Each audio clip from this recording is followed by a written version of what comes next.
Podcast నచ్చితే like చేయండి, share చేయండి, సబ్స్క్రైబ్ చేయండి, ఫాలో అండి. ఒక నది ఉంది. ఆ నదిలో నది పక్కన ఒక వనం ఉండేది. వనం అంటే ఫారెస్ట్. అందులో ఒక కుందేలు అంటే ఒక ర్యాబిట్ నివసించేది.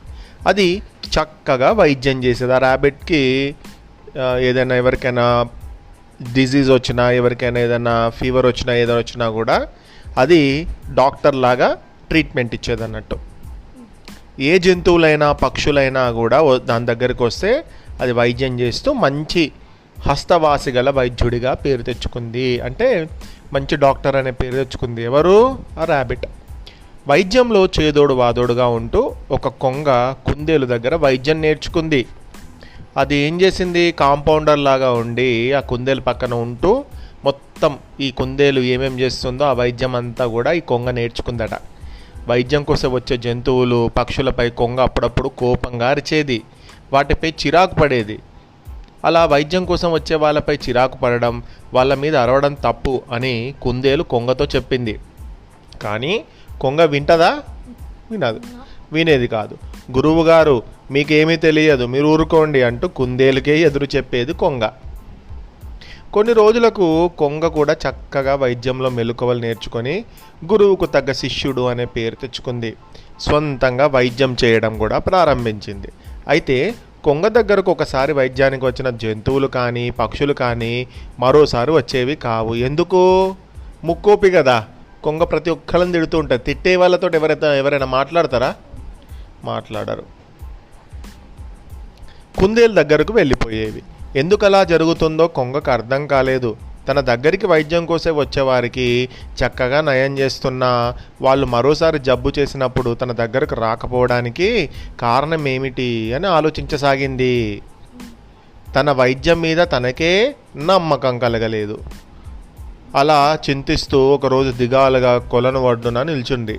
అలా ఉన్న కొంగను తాబేలు పలకరించి, మిత్రమా ఎందుకు దిగాలుగా ఉన్నావు అని అడిగింది.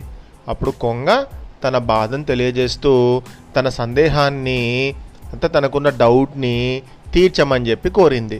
అప్పుడు తాబేలు ఏమందావు తెలుసా?